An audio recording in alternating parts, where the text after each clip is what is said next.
So welcome to the Unfiltered Psych Talk series, and today we are going to be speaking about depression.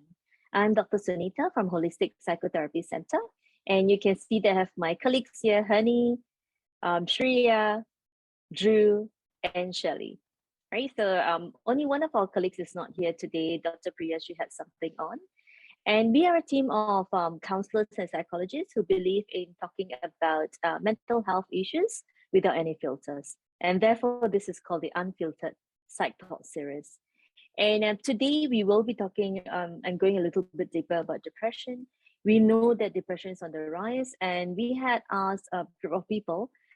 Some were our clients, some were people on LinkedIn, and some are also friends who are undergoing depression right now. And the question we asked them is, what would you like us to answer? And so whichever questions you're seeing today is actually contributed by them. And so first of all, thank you to them. And second of all, thank you to the team here for the willingness to talk about it openly. So without going too much into other areas, I'm going to go straight into the topic. And the first thing is, my dear friends, what exactly is depression? Who would like to share on that?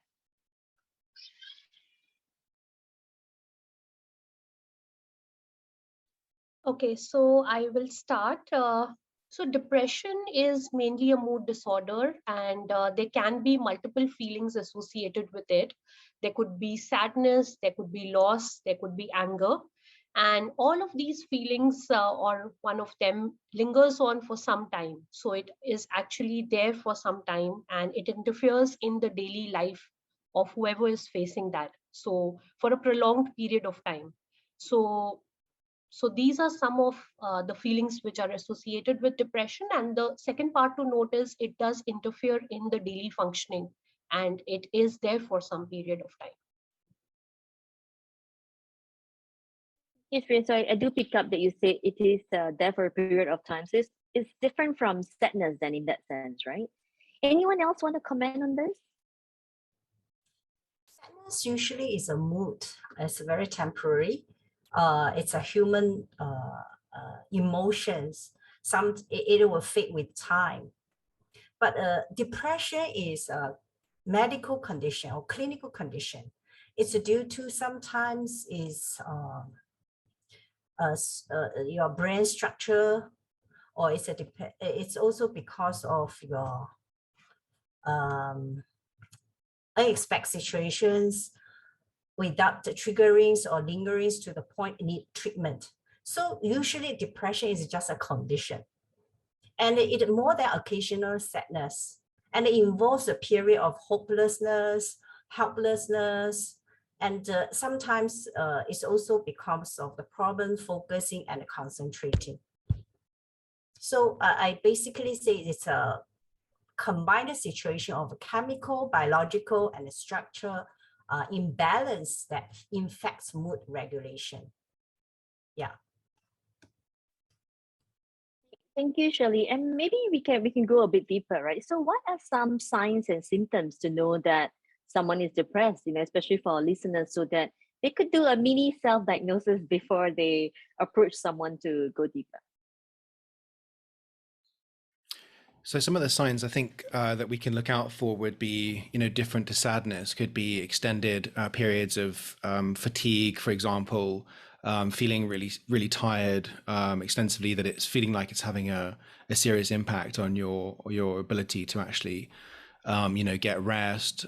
Maybe you might be feeling guilty or feelings of kind of worthlessness. So feeling like your self-esteem is really impacted as well. I think recurring thoughts of suicide would be counted in that as well. So anything where there's suicidal ideation would kind of be a step beyond just like sadness, as Shirley mentioned. Other things I think might be things like weight loss, potentially. Obviously depressed mood, but diminished pleasure in any activity that you might have in your day-to-day life, basically. And if I could tag on to Drew, like there are also symptoms of depression in children. They vary, like because I work with the younger ones, it's just like, crankiness sometimes, or anger, and again, like continuous feelings of sadness and being more sensitive to rejection, things like that. So symptoms in children also, like, they are there, but they may be slightly different from depression symptoms in adults. Thanks for bringing that up, right? So it might portray out differently for both an adult and a child. And children may have less vocabulary to even share that. So they might say, I'm angry, I'm sad, but it could possibly be depression. And yes, please say. No, go ahead. Yeah, and I also thought it was interesting that Drew mentioned about weight loss. We also know people, sometimes one of the symptoms is weight gain. Yeah. Right, where we start overeating, for example. Honey, you're going to share something. Please share. I was thinking, like, for children, like vocal outbursts and crying, it can be something that, it's on a daily basis. And for them, it's like stomach aches, like when it is the physical thing, that because they don't know what they're going through. So that is the most common thing that they will say: stomach ache, or even headache. And they don't know how to explain even where. So that's one of the few things that maybe we could look at when, our children, the young ones, they complain about these symptoms, these things. I think the adults' depression symptoms very different from the children. At the people age about 50 or even 45 above, they start to have the body fatigues and pain, physical pain. Then all these can be a part of depressive symptom as well. Or it can be caused, if the original already have depression, it can cause the situation worse. Although some children, they may continue to do reasonably well in school, in structured environments, when they have routine, things like that. But sooner or later, noticeable, a change in behavior, they will arise. And then slowly the loss of interest in school and for academic results, they will start to show. So what I have encountered, like, sometimes parents or guardians, they were surprised that once they found out, it's just like that. They did not see the sign because, their child have been, they've been performing well in class, they've been performing well in sport, and suddenly just don't want to go to school, don't want to do this and that.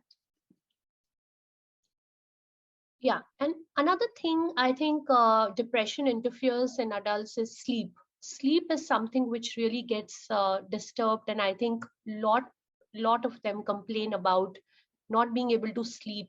So extended periods of thoughts, or they will probably just wake up at night, or sleep patterns actually get disturbed. So because of that, it gets shown in a lot of other aspects, which can be physical, any kind of illnesses as well, because sleep is very important in our well-being. So I think that is something which also is one of the major signs of depression, apart from all of the ones that have been mentioned. Thank you, Shreya, for adding that. Yes, sleep is another element to look at, right? And we also know that some people are very high functioning. I think they function really, really well, even though there's a lingering depression that's happening.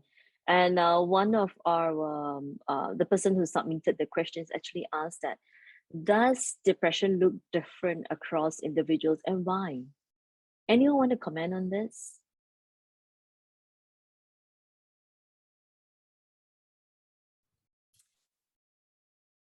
Actually, I recently encountered one of the clients. He's a very successful person. Everything in his life is so good, yet he's suffering from chronic depression. And there's no reason for him to be depressed if based on the fact he achieved so much in his life and he has a happy families, got kids, also successful. So for all the factual things, you don't have the reason to suspect him has a depression. But in a deeper way, after the counseling, I realized that there are some of the things in his ideal world. That means he's expected himself being someone else, not himself own. For example, some of the people born with the thought, I should be a woman. Why I'm captured in a man's body? But because of societal issues, he can't change his gender, right? So during the whole long process, he was feel depressed because it's not him. It's not himself. He wants to be a woman all the while, but he cannot allow to change. He's afraid of the wife, how the wife will be impacted, children being impacted, or his career being impacted. That's why he was not happy. He became depressive through the years. And then it's come to the societal thoughts even. Though he's a high functional person, yet he's not happy. He's depressive all the while, all these years. So this is I think, one very extraordinary case I'm actually encountered last time. So to tag on to what Shirley said, like the question you asked earlier on, Sunita, does depression look different across different individuals? It can be, because depending on the severity, right? Because depression can take many forms. So when we want to talk about the high functioning, like take for example, some people with depression, they can appear fine and behave as usual at the office, to the outside world. They go to work, they complete their tasks, they do the necessary things in the office, and even talk to people, and even maybe smile regularly. But again, this does not mean they don't feel depressed, because some of them, as soon as they get home, as soon as they drop everything, all they do at home is just sit on the sofa or crawl in bed, and they just cry all evening, all night. But I don't know whether the word miraculously is the right word, but they are able to function in the outside world.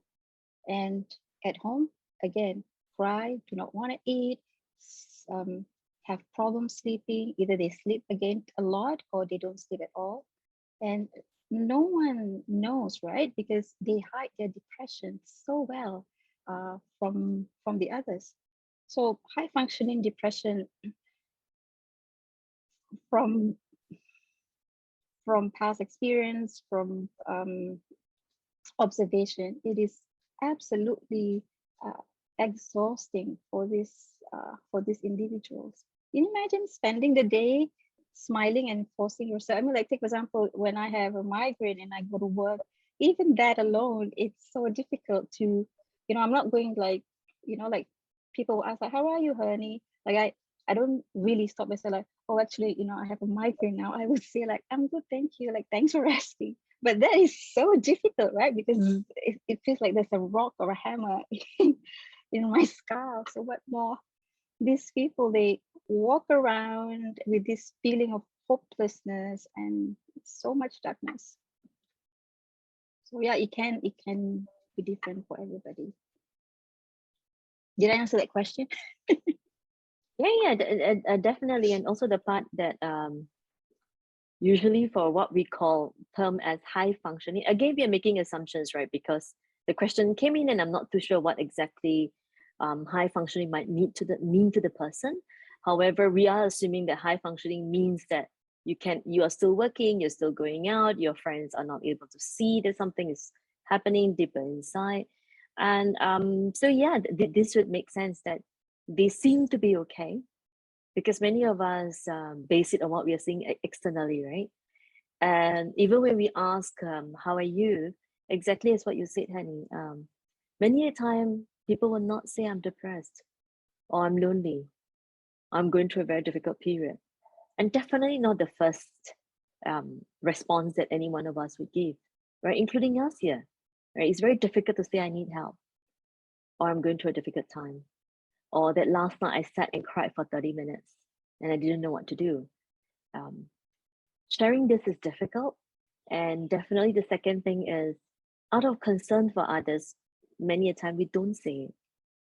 Because we're thinking that if I say to you this, would you walk away? Would you get scared being around me? So those who are high functioning, again, might look like they're high functioning, but they have used up all of their resources and energy throughout the day. So when they go to their safe space, which is usually their home, everything starts to unload. So thanks for sharing that, Honey and Shirley. It really makes sense because while we think only some people struggle with depression, the reality is many do. Many are undiagnosed, and many may even find it difficult to admit that I am going through depression. So I guess that the next natural question then would be, can depression be cured?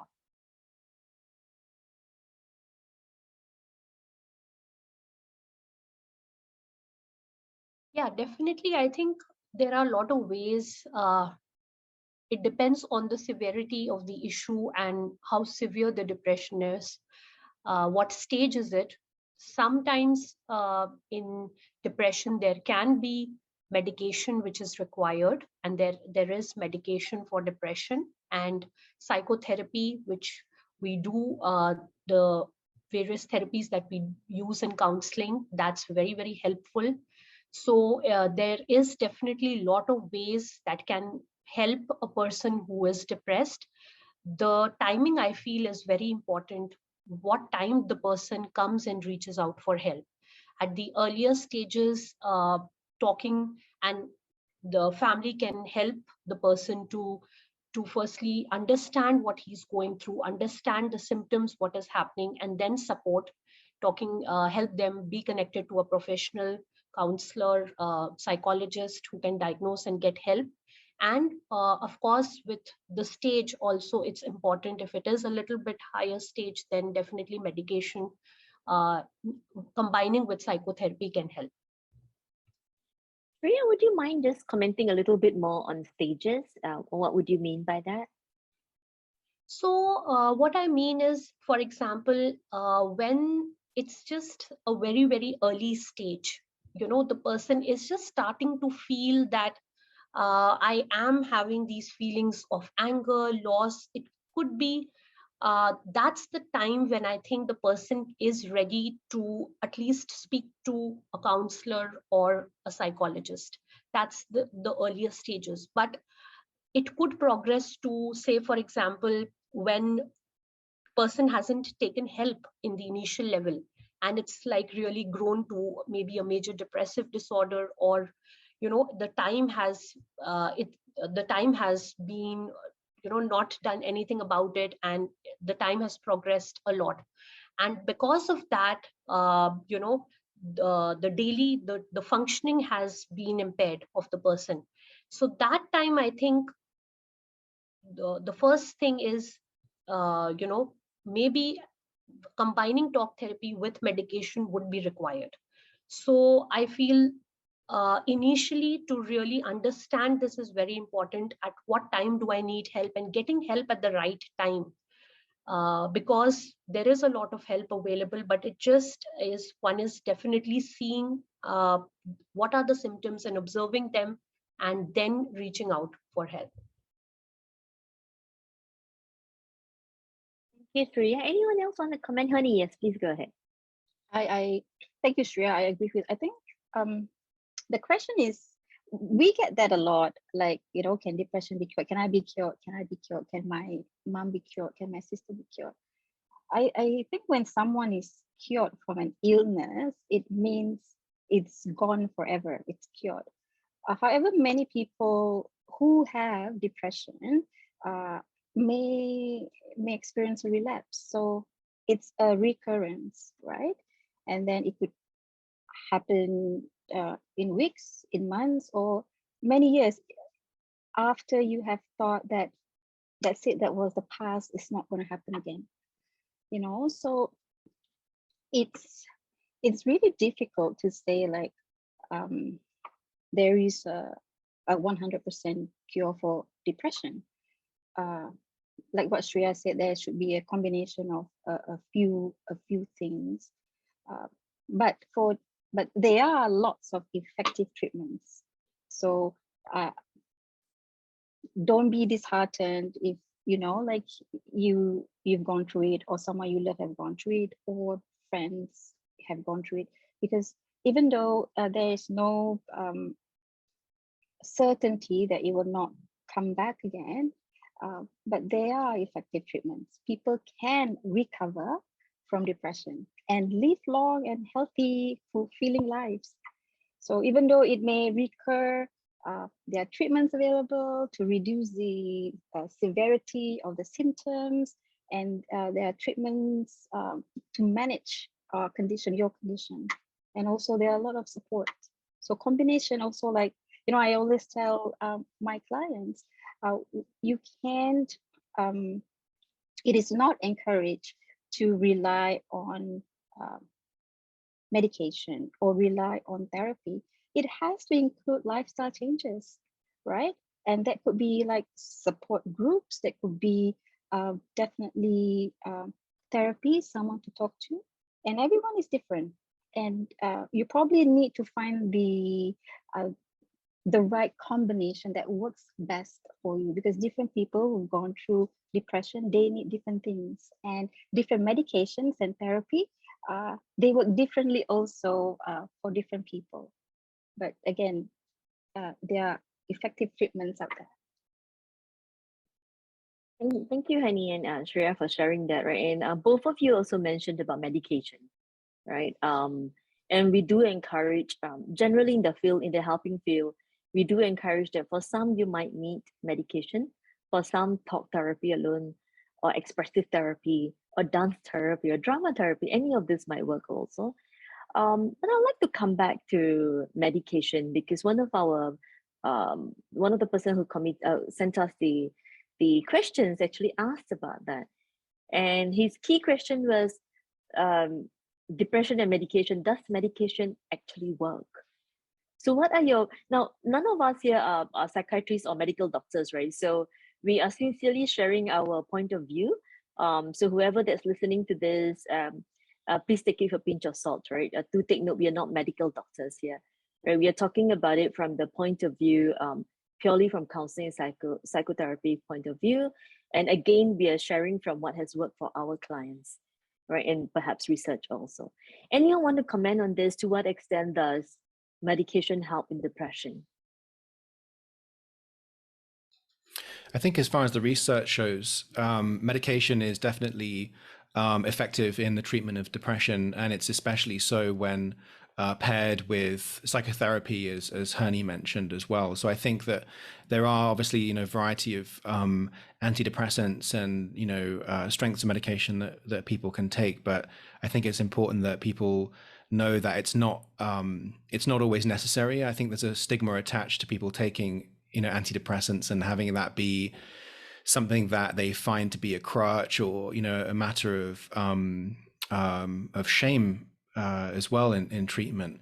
So I think depending on the severity of the depression, as Hani said, it might be that it is necessary, but it's not always completely necessary. I think it depends on how that person, or how they want to approach that decision with their healthcare provider. But as far as we know, people who do use antidepressants, it is effective when used with psychotherapy. Yeah, for sure. True, Drew. I mean, like antidepressants, they may help them to sleep better, to increase their appetite, to want to do things, not to just stay at home, but they do not always address its causes. Antidepressants, they cannot do that. So combination, again, like that's to what extent, that's the extent. It's quite temporary, unless you want to delve deeper and address its causes, and that's when the combination with psychotherapy is imperative.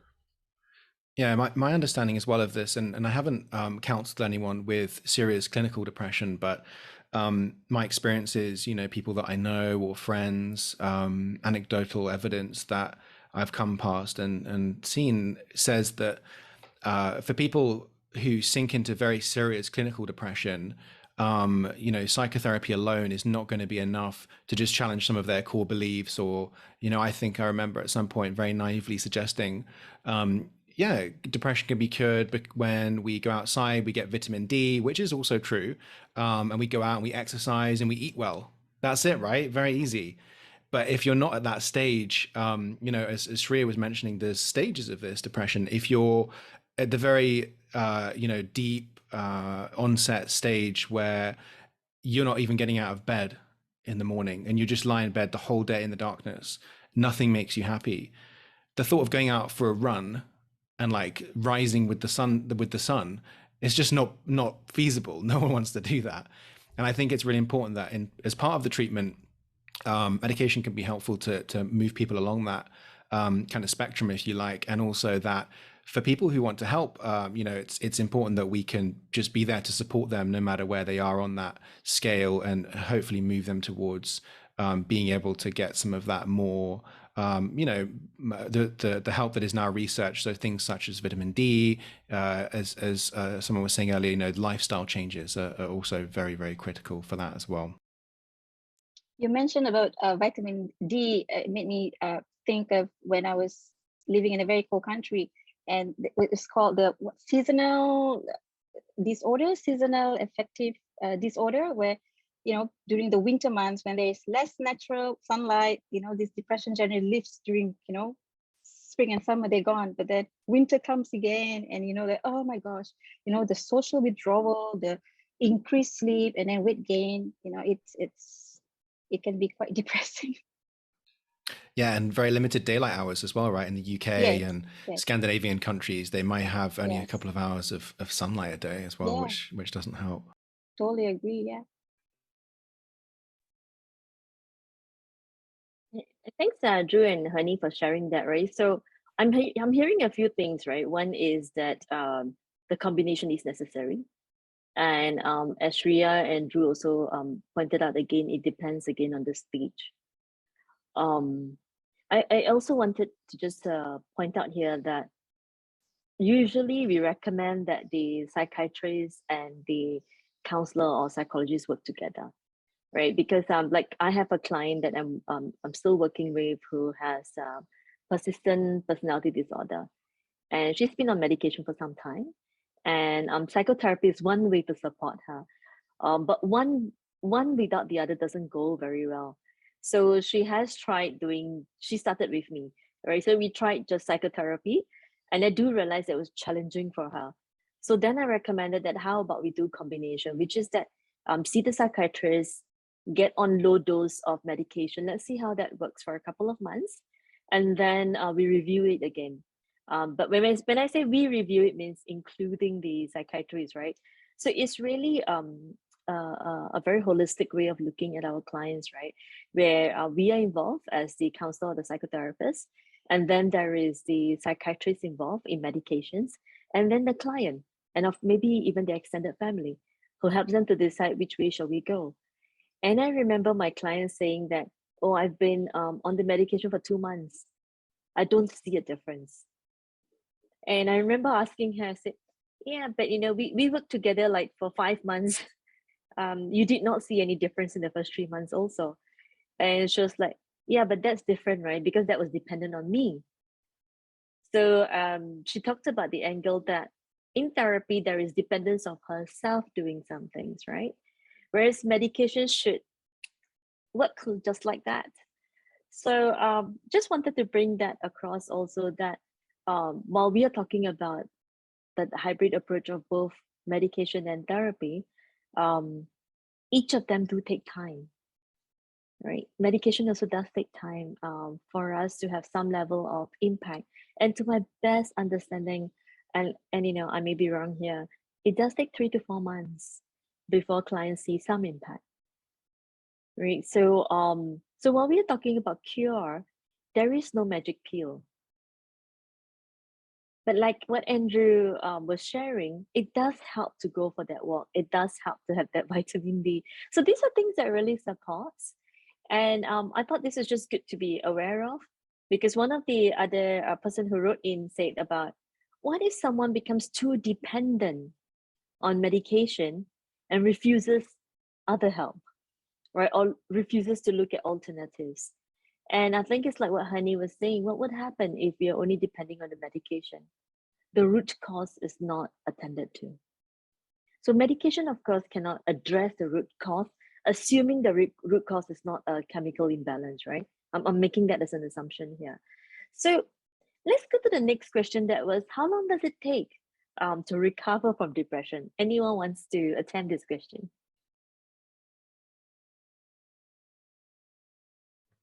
I think the recovery period is really depends individual. Someone, if it's early start for the depression, then they maybe recover faster with medication, with the lifestyle change, with the psychotherapy. But if the people, like I mentioned before, if the clients is a lifelong dream haven't been fulfilled in their idea what they want to change their sex, genders. So this kind of depression is really need time to treat, not only by the medicine, maybe have to treat the core issues. And if they can't get to the solution out of it, they may have the threats to kill themselves. So treat this kind of the situation, it really requires a long term to change their stigma, change their core belief, or they have to, like a China very famous actor before, a dancer, Jing Xin, eventually they change their sex, gender, become a woman. Then they live harmoniously with themselves. So it really depends how long, how severe, what are the issues there. The recovery age, I think individuals are different. Right. And just to add to what Shirley said, I think even important with all of this, the root cause, like sometimes there could be childhood trauma. Now, in those cases, definitely the person is affected. It's been a long time and it will take some time to heal, along with can be psychotherapy, but it could be for a continuous period of time. But sometimes the issue could be related to just a situational issue, and maybe a few sessions person can get healed. So cause is very important. And adding to childhood trauma, there could be family history as well. If there the person's there could be a family history of depression or any other mental illnesses, then the time taken could be longer. That's a great. Sorry. I'm just going to add, around situational reasons for depression. So, for example, grief or loss, or things like relationships, breakups. These are things that could contribute. And I think if you find that where that locus of control is, if it's external, that allows you to understand a little bit better what you're able to take control of in your own life and what you're not able to take control of. So that's, I think, super important, is being able to understand that, but also whether there's a comorbidity with other mental health issues potentially. If depression is very often a result of other serious mental health issues, is having those be addressed at the same time or afterwards might also affect recovery period as well. And also how the patient responds to treatment, it may affect the length of recovery also.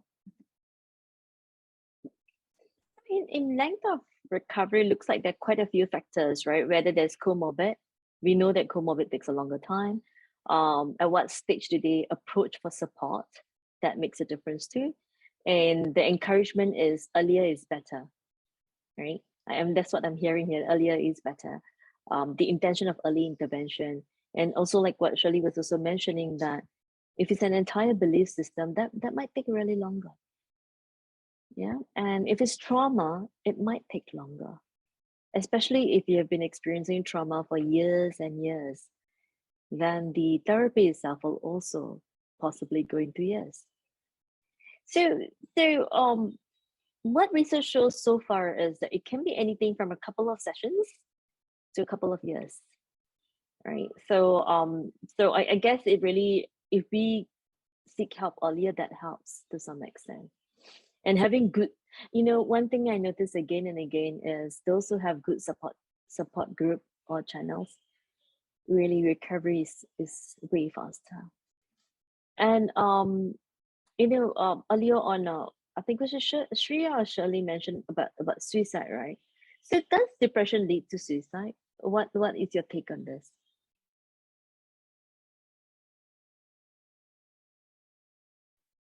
I think if depression is not treated at the right time, right help is not given at the right stage, then obviously the negative thoughts will be more and more, and a lot of other symptoms can extend. Then yes. So the more important question here is definitely, like we all discussed, what time, what stage, if treatment is given, then definitely a person can come out of that. But if the person has not taken help, or the treatment is not given, then it can. I think not all depression will lead to suicide, right? But with the depression does increase the risk of suicidal attempts or thoughts. So the suicidal is actually, just now we mentioned about the high functioning people. It made me think those high functioning people, they with a high energy, actually, according to some research shows, they are the group prone to more of suicidal attempts, because they are not like a low energy, low grade of depression, like they can't get out of the bed, or they can't move around, they can't do the work. Those people actually have the low suicidal attempts or successful rate, because their energy level is low. The high function group, on the other hand, actually their execution level is higher than those low grade depression, the kind of people. And the successful rate also being high. This is what I read before this talk, some of the points shared over here. Yeah. Yeah, I think there's that's a great point, Shirley, isn't it? That there are a number of different like risk factors involved in what we might see in how suicide might manifest. And I think there's a couple of things, right, that we could look out for. So things like if there's suicide in your family, for example, if there's a history of that might contribute. As I said previously as well, any pre-existing psychological disorder might contribute to that risk factor as well. Things like abuse of alcohol or drugs to try and solve the issue, stressful life events that may, humiliate the person, for example, or if they're under very high levels of stress, it's going to have a much higher cause for suicide. And then, of course, anything like serious or chronic conditions that people might have, or if they're very elderly, they may feel like, well, I'm already, moving towards that direction. I'm useless. I'm a burden on people. These kinds of things might have a greater risk of causing suicidal tendencies. And then, of course, past suicidal behaviors, if those have manifested in some shape or form as well, could contribute too.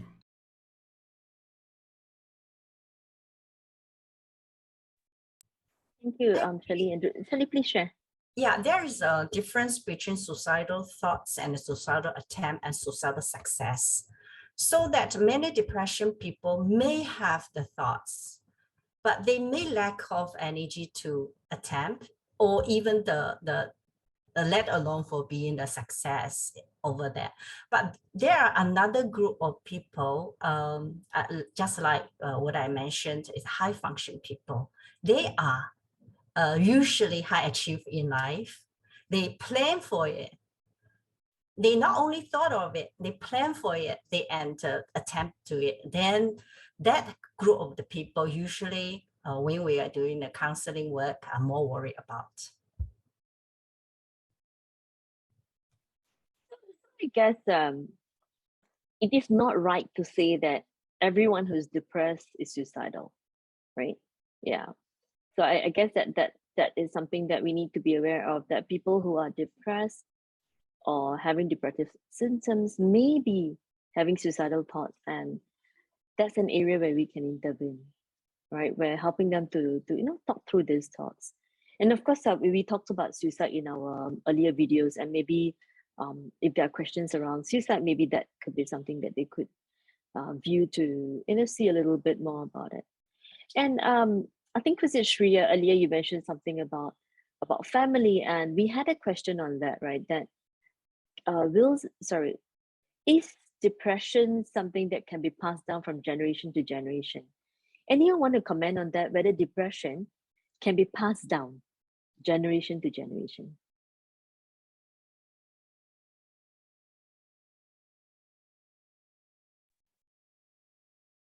There is evidence that depression can run in families, suggesting, not confirming, that genetic factors contribute to the risk of developing depression.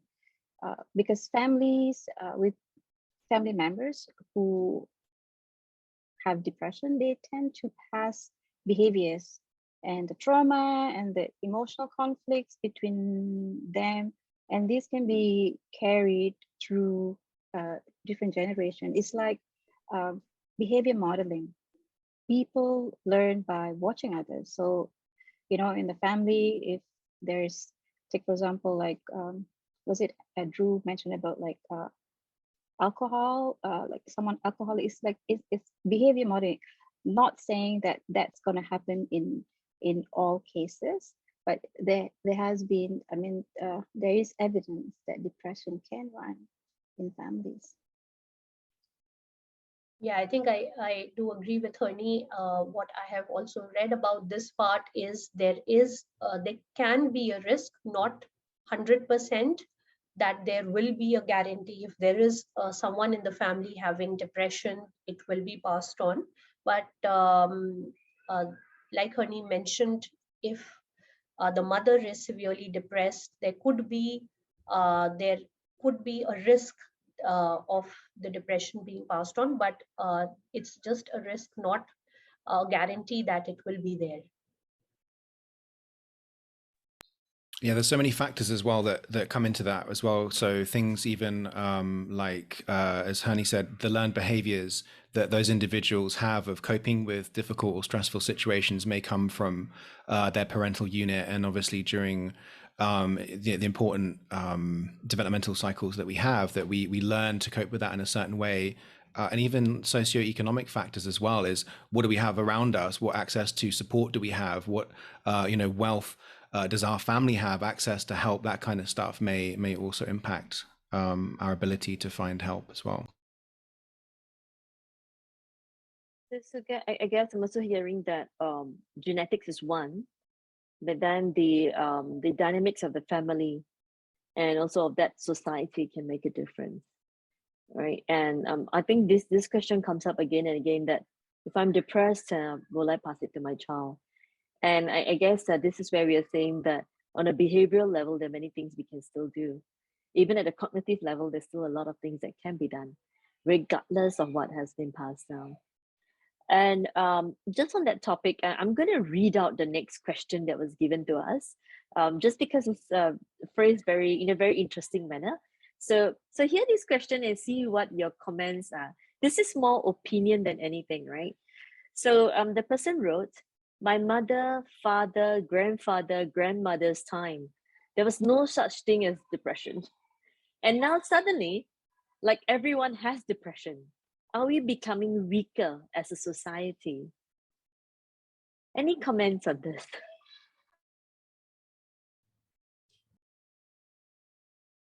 I think my mother's or my grandparents' era, they are having some survival issues, right? The society is so poor and they are busy with finding the food. So for them, survival needs is succeed, is any other needs is most important. And they seldom talking about I'm not happy. They are happy. They every day is just finding what can I find a food for my children, for my family. So I guess for their generations, they are the emotional needs or mental health needs never being considered. And the second reason at that period of time, I think, is also lack of such kind of educations. Who is worried about the mental health?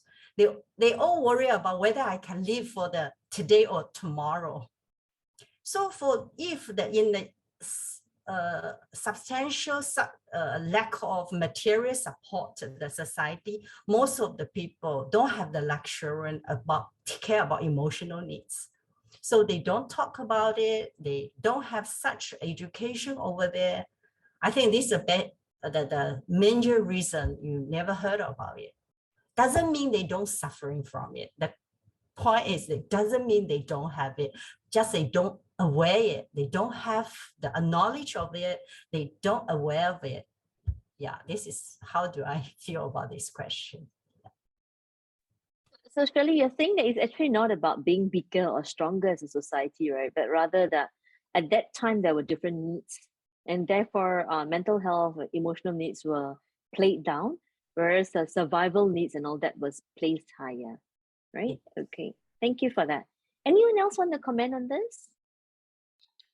Yeah, something that I think I see a lot in youth, particularly, it becomes most apparent is the way in which our life, how we become bombarded by all the stresses of life, right? Is that as humans, we're obviously constant, right? And our DNA is very similar. It's the same to all the humans who have come before us up until a certain point, but it's the way that society impacts us and the stresses of society that society puts on us and the way in which we cope with those things. So for younger people today, the way in which we interact with people online, for example, the way in which we make friends or perceive friendships or how we solve loneliness, or even how we're perceived online or how we're bullied, for example, these are things that people who lived in caves doing cave paintings, 100,000 years ago, however long it was, didn't have to deal with. Their day-to-day, the society that they had was very simple. They didn't have to have their mind comprehend a lot of these difficult things. So I think it's fair to say that today humans are the same. It's just that what we have to deal with psychologically has become a lot more difficult to deal with. Yeah, I think adding to what Drew and Shirley said, one interesting part I feel is there are a lot of choices now for youngsters. Also, if we see the needs have increased, there's though there's a lot of information, lot of everything is available on mental health.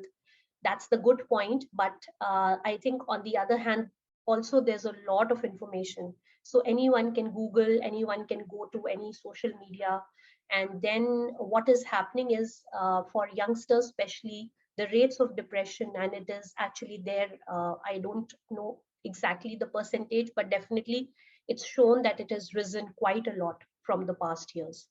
The risk as well as the teenage depression has increased because of lot of other needs, lot of choices, and especially I think on social media also comparisons and all of this, which was, like Drew said, earlier times were very simple and our needs were also lesser. So all of this has added to the rates of depression also. But I think the other perspective, the good part is also there is a lot of awareness, I think now, lot of open forums where we talk about a lot about mental health. Like I know for a fact that if I go back to 10 years from now, I didn't know what all avenues were there. But today I think even I have clients who are in 20s who are very well aware of counseling. They come at the right time, and it's very good to see them taking help. So yeah, I think that's the change. Thanks, Priya, for mentioning that, and because that links to our next question, right? Because someone asked about that. It seems like more young people are suffering from depression, right? And she made this comment, what makes this younger group especially vulnerable to depression? What is making the younger group become, easily vulnerable to depression, suicide, and all? But we'll stay with depression for today. Any comments on that?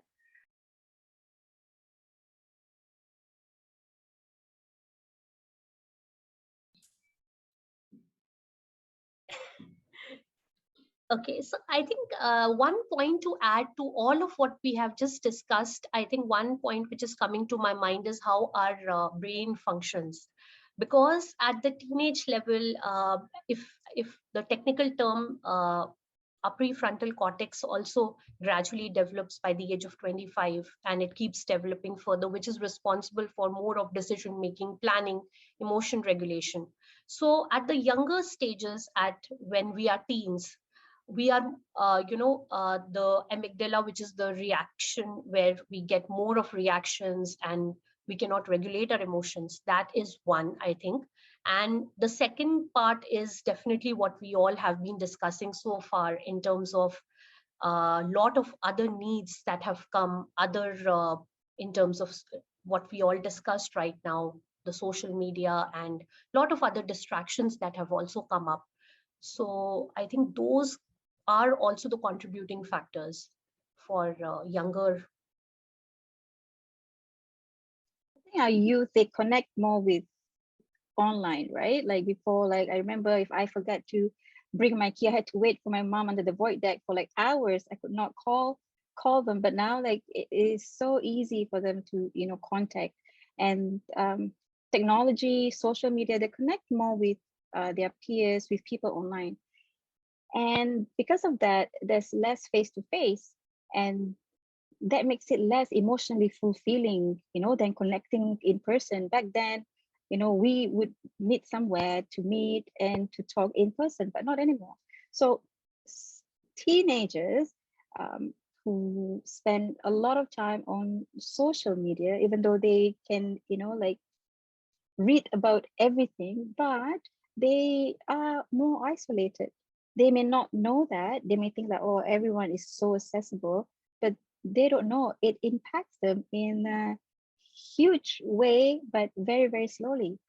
And one of the things also, I think I mentioned this back then when we were doing our suicide talk, young people have concerns about their studies and exam pressures. In Singapore, especially, like it's like a race, it's like a competition, because education is just so important here. I mean, like it's important everywhere, but like they are all trying to get the highest score to get into universities. So that itself, it's so stressful. And again, there's also a stigma about getting help, mental well-being, and they do not have enough avenues to talk about it, to know the symptoms, to know the signs. Like schools have to make it a norm, or like it's not supposed, it should not be something very formal or official. It should be something that they are allowed to talk about like any other topic, right? So everything contributes to depression: home, school, friendships, social media, relationships. So I think that makes young ones more vulnerable to depression. Young people actually, as Shreya mentioned before, is due to some changes in their life, biologically and also psychologically, and also subject to the societal pressure, as Hernie said. Biologically is their brain or their body system change, right? Then the psychologically, according to Erik Erikson, is they are seeking for identity, who they are, who are we, so that they have the role, they confusion all the whiles. During the process of seeking who they are lost themselves. And they can become extremely sensitive towards teachers' comments, towards peers' comments, towards parents' comments, you know, because it's a very critical period of their development. And they overly thinking, overly sensitive towards people's any kind of feedback. They may took it personally as a judgment, so that they are facing the difficult challenge in this period. And that kind of self-criticism, it can lead to the possible high risk of depression for the young persons. So that I think for them, we need to, if the parents or teachers or even the adults, any adults can understand them more, give them more encouragement, affirmation rather than criticism, I think the symptoms or issues can be alleviated, you know, can be a big, huge help to them, especially school teachers and parents. Yeah, thank you, Shirley, for adding that, right? That school teachers and parents too can make a difference to support them, right? And as you were saying this, something that went through my mind also was that for the younger population, it's a lot more challenging, right? One is the biological part, and then the brain development part. And then they are in a world right now where they are seeing the comments and things again and again, right? Everything is written, everything is bombarded right in your face. In the past, when we know about something that has happened, we'll be like, oh, this friend gossips about you. And you know it so much later, and it's just said to you, right? You can kind of ignore it after some time. But now you actually read it again and again, wherever it might be. So I think the world has changed to some extent. And therefore, they are in a space where navigating is a lot more tougher. And if I were to take what Drew said earlier about the cave time until today, things have changed dramatically, right? And even us in this room, we are learning to navigate through, right? It's not like we are not going through that also. It's just that we have an adult brain that helps us a little bit, right? But we too are learning to navigate through what's happening right now. And on that note, I was thinking maybe we can talk about support for a while. Thinking from what Shirley said earlier, right? How can people around someone who is undergoing depression support them?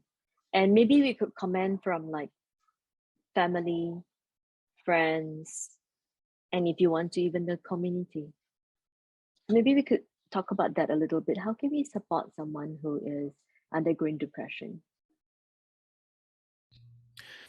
My first gut reaction is to just normalize it as much as possible, taking a lot of what we've just spoken about and, you know, sharing with that person, if they're open to having a discussion, that it's very normal. It's you know, it's unfortunately becoming more normal that we are bombarded by a lot of difficulties in life. Expectations are put on us that cause us to have very difficult you know, mental health issues like depression.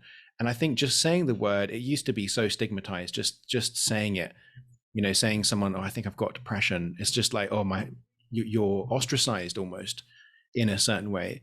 But I think making sure that we normalize that for that person as much as possible is to say, yeah, you might have depression and that's okay.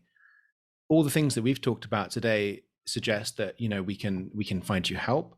It's very feasible to have you become, you know, improve your situation.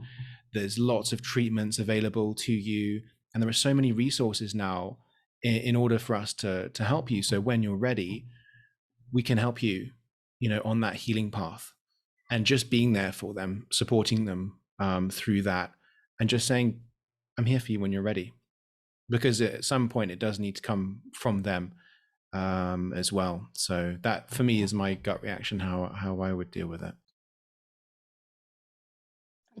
I totally agree with you, Drew. I think, like, you know, being there for them, being a compassionate listener, don't judge, don't even have to give advice or fix anything, just and be a good listener, non-judgmental. I think that support itself can be vital to that person's journey towards the next step.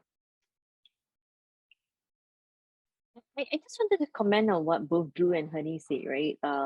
both of you came from the angle of listening, and that there are resources there, right?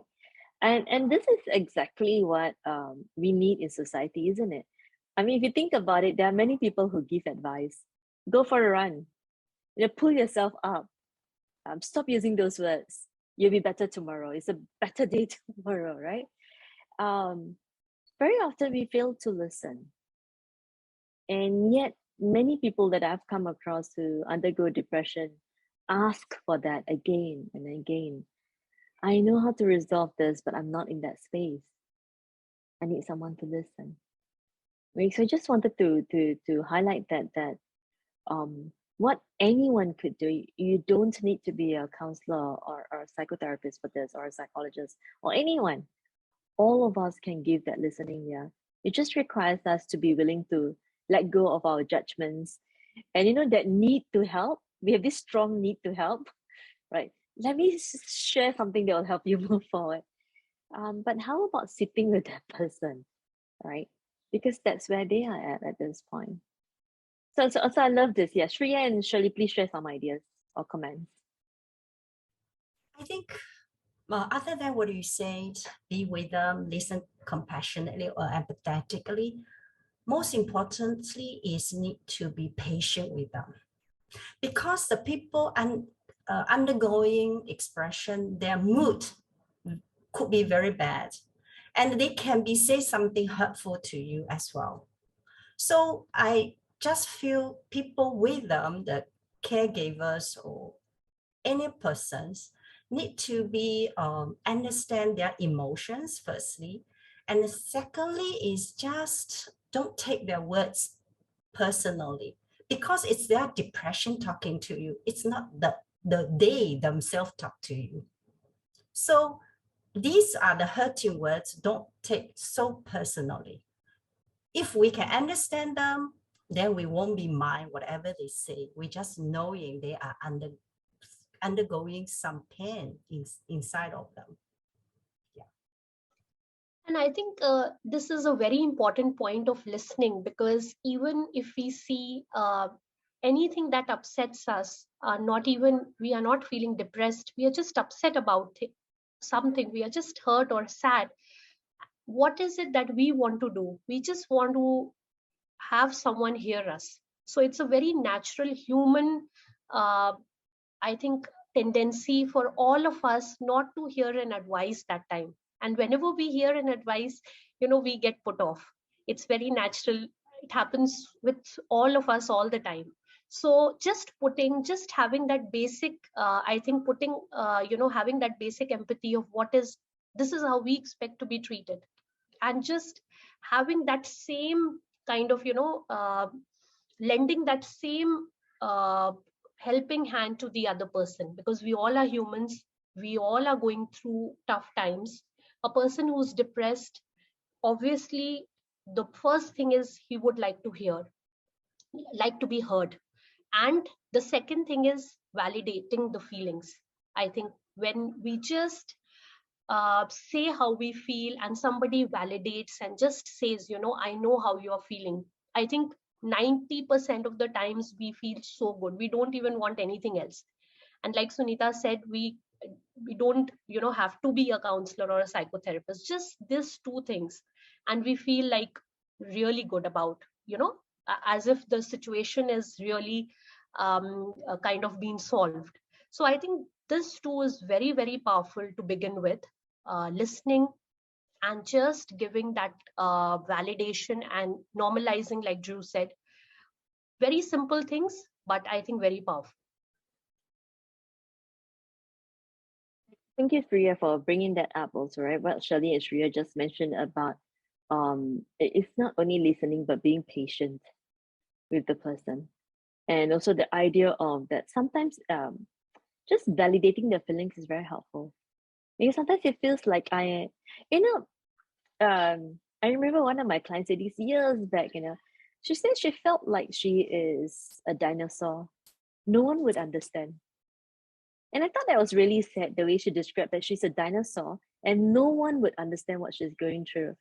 But the reality is, all of us, even in this room, have experienced depression before in some form. maybe shorter term because we have ways to come out of it, but we understand what it is like. And if you ask anyone on the street, maybe not depression in its full scale, but they have gone through low periods of grief, sadness, right? Feeling lonely. And remembering just those moments, how did they experience it? What helped and what didn't help? I remember that when my father passed away, a close friend of mine said that these too shall pass. And that was not helpful, right? Because it's like playing down someone's life in a way. So that statement was not helpful, that these too shall pass. And the next statement he made to me was that, you know a lot, so you would know how to get out of this. That too was not helpful because my knowledge wasn't working in that moment, right? So this idea of knowing what to say and what not to say. So I'm just going to ask you on that because someone has asked us that question, right? What should we say and what should we not say? So I've given an example of mine, like what I knew that I would never say it to the next person, having learned how painful it can sound, right? So any ideas what to say and what not to say? A couple that come to mind for me is like cheer up, look on the bright side.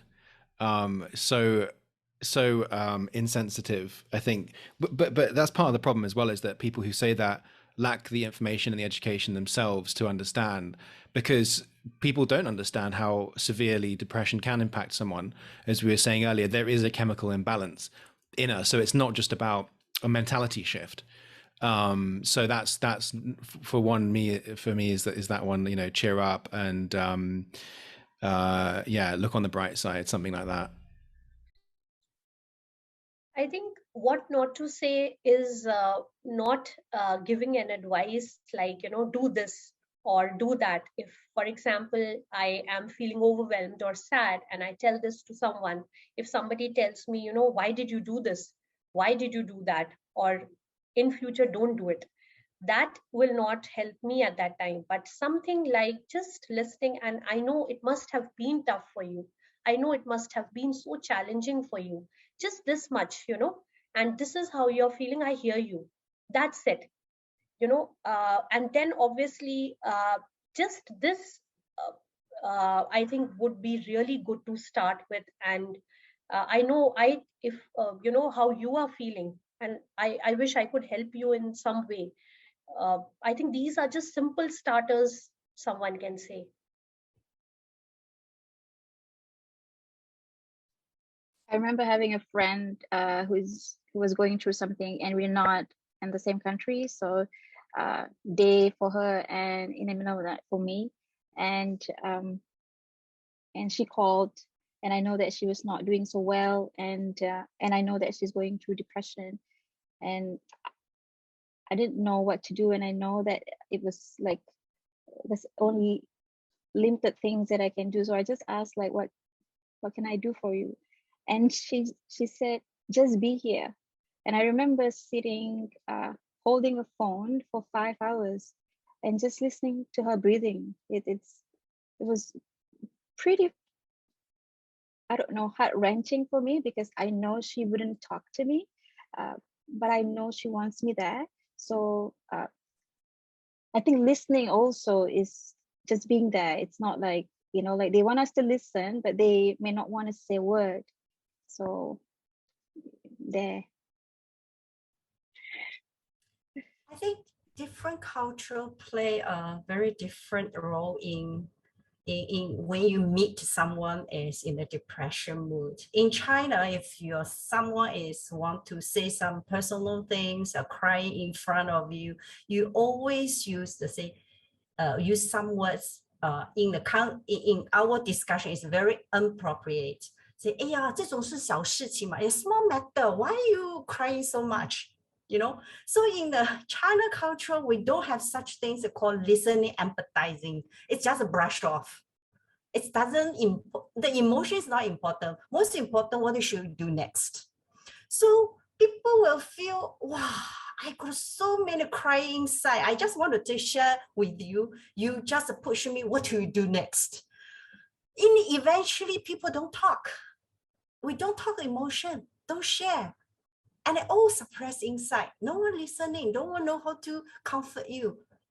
So people have to, everything they have to bear themselves.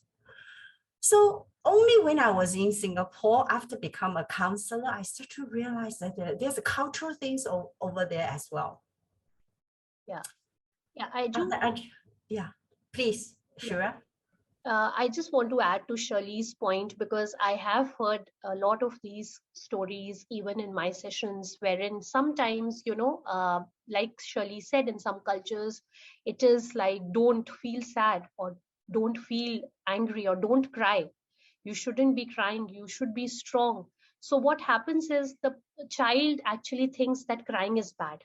So whenever that child becomes an adult, feels that I'm doing something wrong, and that guilt takes over crying, sadness. So actually what is happening is, because that person wasn't heard as a child, or was told that no, this is wrong, you should always be happy, or this emotion shouldn't be there, it aggravates to another problem. With suppression comes guilt. So yeah, I think that was something which was coming to my mind when I heard what Shirley said. Thank you, Shreya. Actually, there's another part is when come to the adults, right? They will always say another word, say, hey, count your blessing. You're so fortunate. You got a success business. You got kids. You got a good family husband. Why you're still sad? So you still feel depression. So there's a two extreme, for the adult words, they also give you the wrong word, saying counter your blessing, especially at the time if you feel depressed. These kind of words is really not helpful at all. Thank you, Shirley, for bringing that up. Right. In fact, in the first wave of positive psychology, this was something that we disagreed with.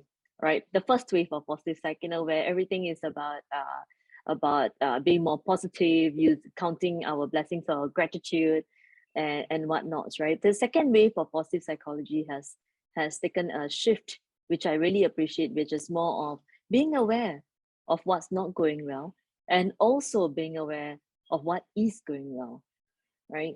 And yet at that point when we are feeling really, really low, isn't the moment to cheer up, as Drew was saying earlier also, isn't the time to count our blessings, as Shirley has put forward, isn't the time to give advice. It is exactly what Hani and Shreya were also sharing, right? That being there, even if I have nothing to say, holding on to that phone or sitting there with that person and not saying a word, the presence can make a difference. Or even helping the person to, validate that I hear you, this is what I'm hearing, that you're angry. And that anger is, like becoming uncontrollable and going into whatever else, right? And I think these things are really helpful for us, whoever we are, to be able to just sit there with the person. So as we come to the end on our conversation around depression, any final words anyone wants to share?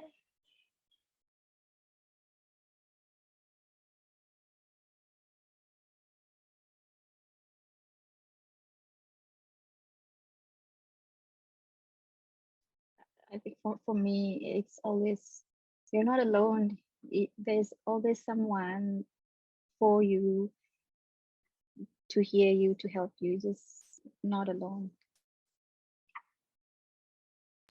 Yeah, just to add on to that, there are so many resources available, and I think even anonymous options and online resources that we can seek out, even if there's a hint of us feeling like something might be wrong, is don't be afraid to look it up and to do some research and to reach out to someone. There's a lot of free help available now as well online through helplines, or I'm sure even counselors of any practice would be happy to give free consultation or some feedback or advice on where to find the right resources to get help. So it's there and it's available when you need it. I recently read this book. It's called Choice Theory. I can't see it by William Glasser. The choice theory is always mentioned. Whatever your actions or your thoughts, your behavior is a choice. Sometimes the depression can be your choice as well, according to his theory. So if you choose to be stand up, to do something, then everything can be overcome.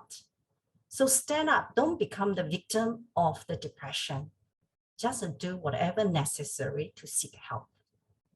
Yeah, this is your choice as well.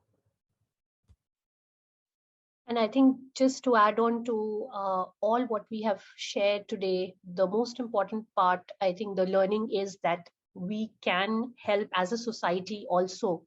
Like we just discussed in the last part, of simple things we can do for people around us, so that it's just at the beginning we can just identify, and we discussed the symptoms, we discussed the causes today, and how can we support without even having just the family members can be supportive. I think small little things can be of great help to anyone. Hey, thank you, Hani, Shreya, Drew, and Shirley for sharing so many insights, right? It's more like I'm firing you with tons of questions and quickly getting you to answer them. So, I just wanted to summarize some of the things we have said, right? So depression can happen really to anyone, anytime. I just wanted to be open about that also, that I might be depressed today, does not mean I'll be depressed tomorrow, down the road. Or I could be 50, 60 years old and never had depression before, and yet it can hit me. So the idea of labeling people as depressed forever kind of thing is not helpful, right? And it can really happen to anyone. So before we tell someone, move forward, let's also be respectful that it can really happen to anybody, including myself. Right. And I really appreciate what we were speaking about today. Small steps that every one of us can do to support is being there, giving that listening ear, linking them to resources if they feel that there's a need and they're not able to do it on their own. Even walking that journey with them, which means that while they need support, just being a phone call away for time being. And of course, for us also as a society to be, having that eye to look out, just noticing people. I think we are noticing people less nowadays. So just noticing people, if they look like they need someone to speak to, go over.